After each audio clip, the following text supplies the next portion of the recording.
প্রিয় সরকারি চাকরি প্রত্যাশীগণ, আসসালামু আলাইকুম। আজকে আমি গণিত বিষয়ের 5টি অঙ্ক নিয়ে আলোচনা করব, যে 5টি অঙ্ক সরকারি চাকরি পরীক্ষায় বারবার এসেছে। দেখেন কীভাবে করা যায়।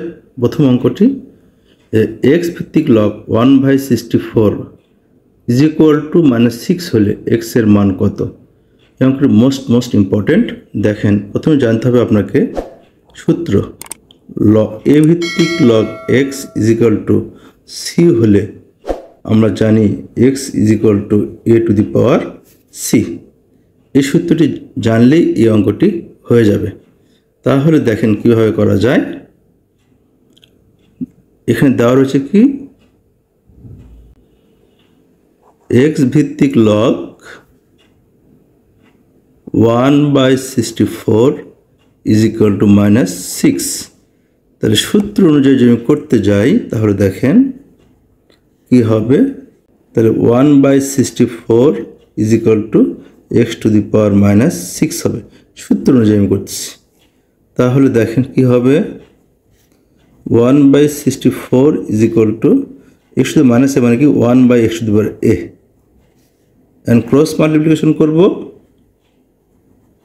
তাহলে X to the power 6 is equal to 64, বা X to the power 6 is equal to 2 to the power 6।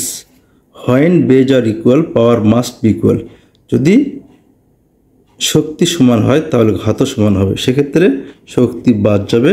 তাহলে এক্স ইজ ইকুয়াল টু 2, এক্সের মান হবে 2। সেক্ষেত্রে অপশন ঘ কারেক্ট। নাম্বার 2, 5/7 ও 10/11 এর লসাগু কোনটি? যদি এভাবে ভগ্নাংশের লসাগু দেওয়া থাকে তাহলে লবগুলোর লসাগু এবং হরগুলোর গসাগু করতে হবে। তাহলে লব কি দেওয়া রয়েছে? 5 আর 10। 5 আর 10-এর লসাগু কি? 5 আর 10-এর লসাগু 5-কে 5, 5 দুগুণ 10।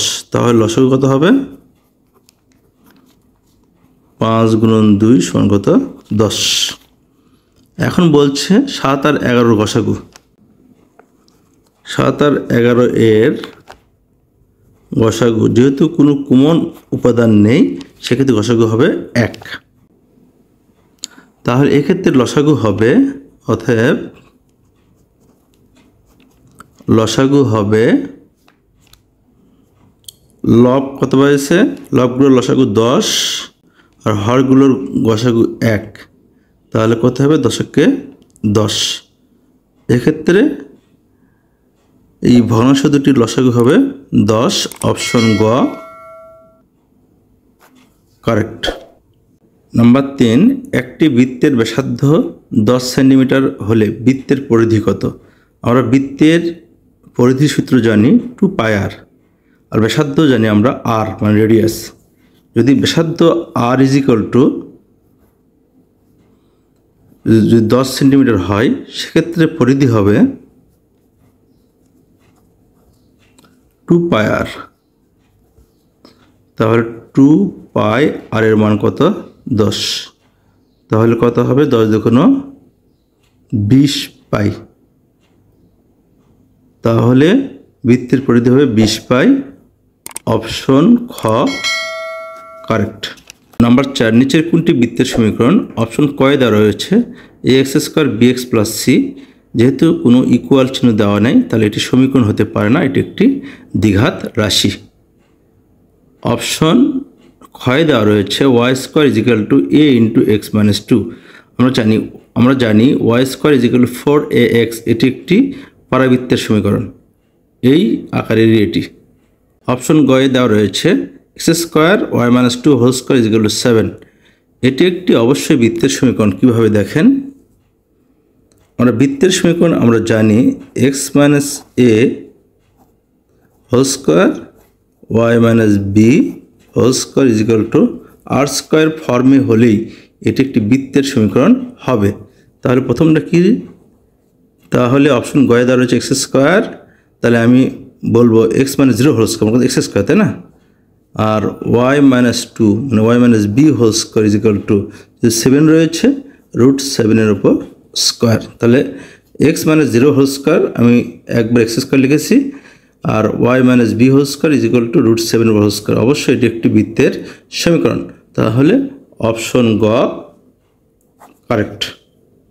5, যদি x plus 1/x is equal two 4 হয় তবে x/x² মাইনাস 3x প্লাস 1 এর মান কত?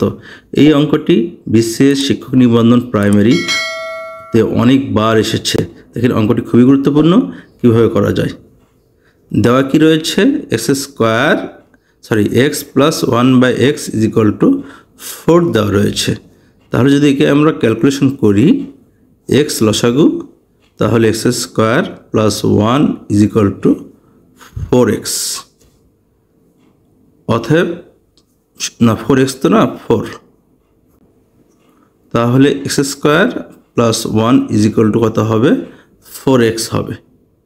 তার রাশি কী দেওয়া রয়েছে দেখেন,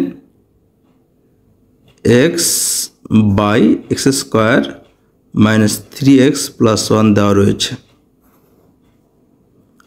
তাহলে আমরা একটু সাজা লিখব x/x² প্লাস 1 মাইনাস 3x। এখন কি করা যায় দেখেন, x/x² প্লাস 1 এর মান কত, 4x মাইনাস কত, 3x। তাহলে x/4x থেকে 3x বাদের কত হয়, খালি x থাকে, তাহলে x কেটে যায় 1 থাকে, তাহলে ইকুয়াল টু কত, 1। সুতরাং রাশিটির মান হবে 1, অপশন খ কারেক্ট। এভাবে আমি অঙ্ক, বাংলা, ইংরেজি, সাধারণ জ্ঞানের ক্লাস দিয়ে যাব। যদি আপনাদের এই ভিডিওগুলো ভালো লেগে থাকে তাহলে Mizan math academy YouTube channel এবং এমডি মিজানুর রহমান ফেসবুক পেজকে ফলো দিয়ে সাথে থাকবেন। আজকে এখানে রাখছি, আল্লাহ হাফেজ।